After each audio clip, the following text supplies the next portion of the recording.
बुधवार की रात शहर के नए आवास में महाकुंभ से लौटे दल का बैंड बाजे के साथ जोरदार स्वागत किया गया। शहर से 19 फरवरी को 3 बसों में 151 लोग महाकुंभ तीर्थ करने गए थे। यात्रा समाजसेवी विनोद गोठड़िया के सहयोग से संपन्न हुई। इस दौरान गोठड़िया ने महाकुंभ में प्रशासन द्वारा की गई व्यवस्थाओं की सराहना करते हुए कहा कि जीवन की सबसे आनंददायी यात्रा रही। यात्रा वृंदावन, अयोध्या, चित्रकूट, प्रयागराज, काशी से नारायणी माता होते हुए वापस लौटी। यात्रा में बसंत कुमार गोठड़िया, दिलीप मोयल, बजरंग गोठड़िया, आनंद गोठड़िया, जगदीश जाखड़, जीवनराम मोयल सहित 60 महिलाएं शामिल रही।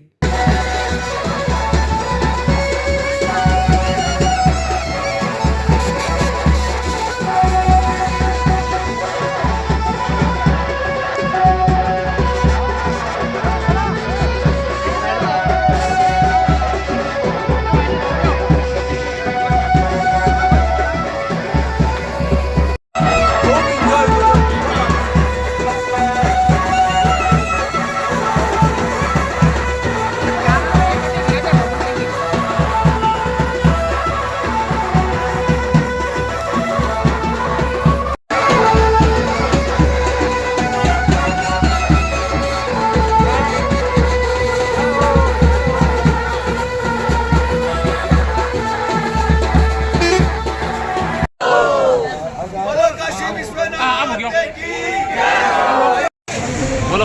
बहुत अच्छा अनुभव रहा और ऐसा विश्व में महाकुंभ जो हो रहा है हिंदुस्तान में, वो विश्व में एक रिकॉर्ड है।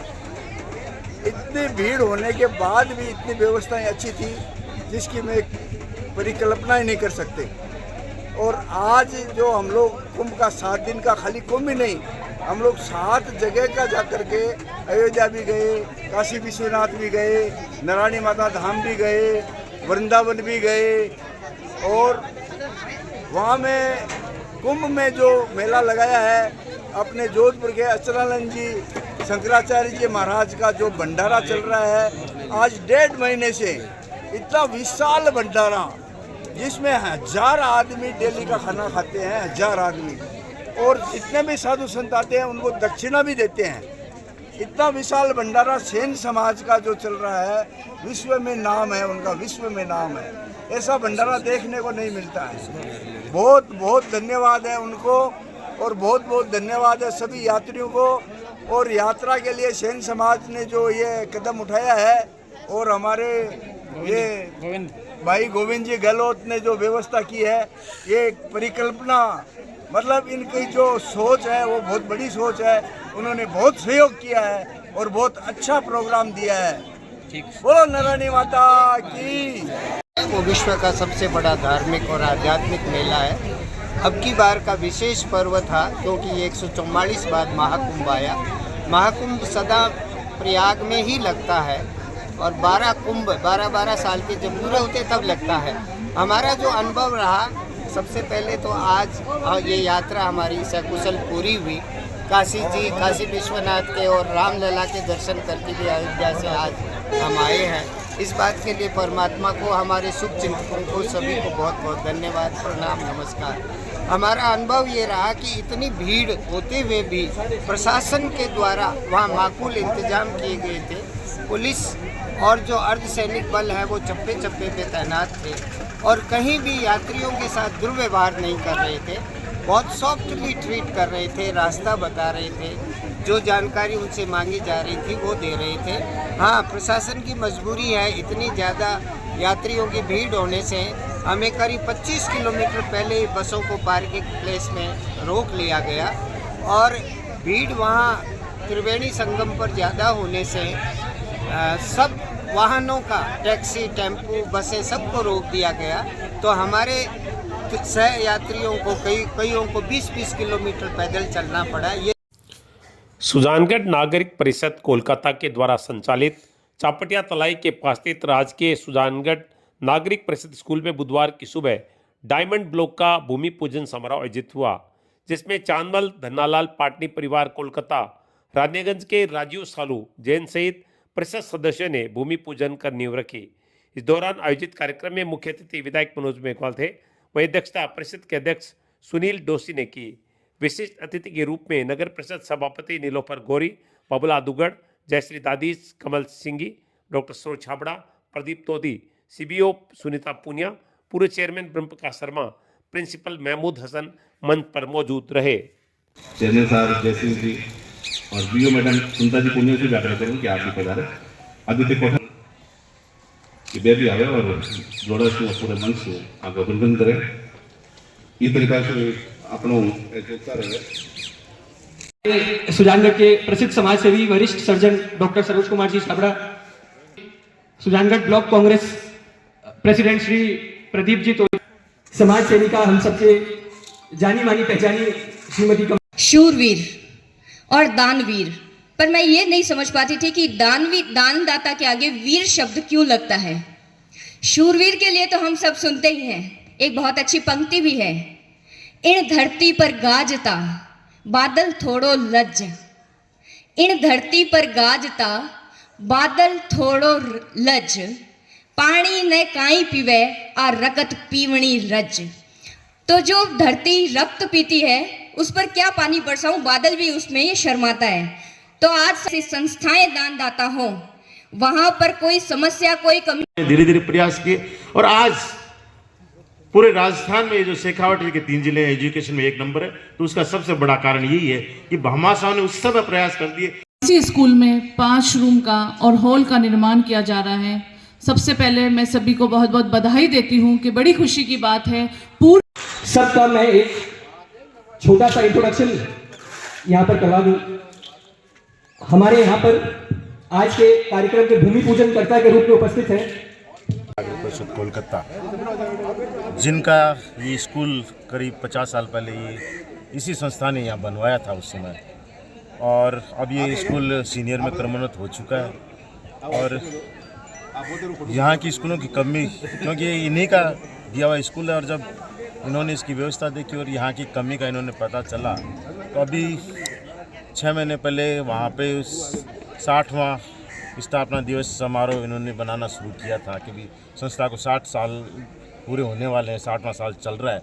तो उसके लिए इन्होंने उसके उपलक्ष्य में कुछ ऐसा सुजानगढ़ में एक और काम हाथ में लेने की ठानी थी कि कुछ करें। तो बहुत से उस समय सुझाव आए थे, और उन सुझावों में ये भी सुझाव मैंने भी दिया था कि स्कूलों की बहुत कमरों की कमी हो रही है, क्योंकि स्कूलें हमने बहुत क्रमोन्नत कराई, पर अब सरकार के पास समय लगेगा। धीरे धीरे उस क्षेत्र में भी आप कुछ योगदान दे सकते हो, और भी कुछ प्रोजेक्ट दिए थे, और इन्होंने तुरंत, और विशेष तौर से ये स्कूल तो इनका खुद का स्कूल है, इसका निर्माण भी इन्होंने किया। तो इसमें पूरा एक ब्लॉक बना रहे हैं जिसमें 4 रूम हॉल की बात इन्होंने की है। तो 8वीं से 12वीं क्रमोन्नत हुए तो 4 क्लास से बढ़ी है, तो 4 रूम भी हो जाएंगे, हॉल भी हो जाएगा। तो एक जो जिस कल्पना से इन्होंने इस विद्यालय की स्थापना की थी, उसमें ये आज भूमि पूजन हुआ और होगा। तो मैं बहुत इनका आभार प्रकट करता हूँ, धन्यवाद देता हूँ कि उन्होंने जो सुजानगढ़ से ये माटी से जुड़ाव जो इनका बना हुआ है उसको और पुख्ता करते जा रहे हैं। ये क्योंकि ये वही लोग हैं जो या तो स्वयं या इनके पूर्वज यहाँ से व्यापार के लिए और काम के लिए बाहर गए, वहीं बस गए, वो अपना कारोबार बढ़ाया, पर उन्हें आज यहाँ कुछ ऐसा काम करते हैं तो यहाँ के लोग भी इनको याद करते हैं, और एक जुड़ाव जो है वो भी बना रहता है। तो एक बहुत अच्छा निर्णय इन्होंने लिया है, मैं उनको आभार करता हूँ। पूर्वोत्तर प्रदेशीय मारवाड़ी सम्मेलन के 17वें प्रांतीय अधिवेशन के अवसर पर ओंकार जी पारिक को जेल अग्रवाल स्मृति पत्रकारिता के क्षेत्र में ज्येष्ठ पत्रकार पुरस्कार प्रदान किया जाएगा। यह सम्मान आगामी 22 और 23 मार्च 2025 को सिलचर असम में आयोजित होने वाले सम्मेलन के प्रांतीय अधिवेशन में प्रदान किया जाएगा। ओंकार पारिक एक प्रतिष्ठित स्वतंत्र पत्रकार, अनुवादक और समाजसेवी हैं, जिन्होंने पूर्वोत्तर भारत में हिंदी पत्रकारिता और मारवाड़ी समाज के उत्थान में महत्वपूर्ण योगदान दिया है। वे असम और पूर्वोत्तर भारत में हिंदी भाषा, साहित्य और समाज सेवा के क्षेत्र में सक्रिय रूप से कार्यरत रहे हैं। उनका जन्म 3 जून 1950 को डिब्रूगढ़, असम में हुआ। ओंकार पारिक स्वतंत्र पत्रकारिता से जुड़े रहे और असमीय एवं बंगाली भाषा के हिंदी अनुवादक के रूप में भी कार्य किया है। इसके अलावा वे मारवाड़ी अनुसंधान केंद्र गुवाहाटी 1986 के संस्थापक एवं निदेशक रहे हैं। उन्होंने पूर्वोत्तर भारत में हिंदी भाषा, पत्रकारिता और मारवाड़ी समाज के उत्थान के लिए अनेक संस्थाओं में सक्रिय भूमिका निभाई, जिनमें पूर्वोत्तर पारिक परिषद 2006 व पारिक सभा गुवाहाटी 1984 के संस्थापक सदस्य और संविधान निर्माता समिति के सदस्य श्री मारवाड़ी हिंदी पुस्तकालय डिब्रूगढ़ एवं गुवाहाटी के पूर्व कार्यकारिणी सदस्य व श्री मारवाड़ी हिंदी पुस्तकालय गुवाहाटी के पूर्व पुस्तकालय अध्यक्ष, गुवाहाटी प्रेस क्लब और नेशनल बुक ट्रस्ट नई दिल्ली के अलावा कई सामाजिक संगठनों के सदस्य के रूप में अपनी सेवाएं दी हैं। ओंकार पारिक ने 12 वर्ष की आयु में डिब्रूगढ़ नवयुग संघ के मुखपत्र नव जागृति 1962-63 से लेखन की शुरुआत की। अपने किशोर वयस से ही लेखन व पत्रकारिता से जुड़े वाले ओंकार पारिक 1964 में अपनी किशोरवय में ही समाचार लेखन जुड़ गए थे। समयांतर में उन्होंने कलकत्ता से प्रकाशित होने वाले दैनिक विश्वामित्र अकेला तिनसुकिया में डिब्रूगढ़ के स्थानीय संवाद प्रेषित करने के लिए समानांतराल अनेक पत्रकारिताओं के लिए भी लेखन लिखे हैं। बाद में गुवाहाटी आकर मारवाड़ी हिंदी पुस्तकालय में रहते हुए हिंदी के प्रचार प्रसार में सहयोग प्रदान किया। मारवाड़ी सम्मेलन के मुखपत्र सम्मेलन समाचार पारिक गौरव के अलावा अनगिनत स्मारिकाओं में संपादन से में भी उनका सहयोग प्रदान किया। पूर्वांचल प्रहरी, सेंटिनल, प्रात खबर के अलावा गुवाहाटी के अन्यत्र के भी अन्य कई अखबारों में समय समय पर अनेक आलेख प्रकाशित हुए हैं।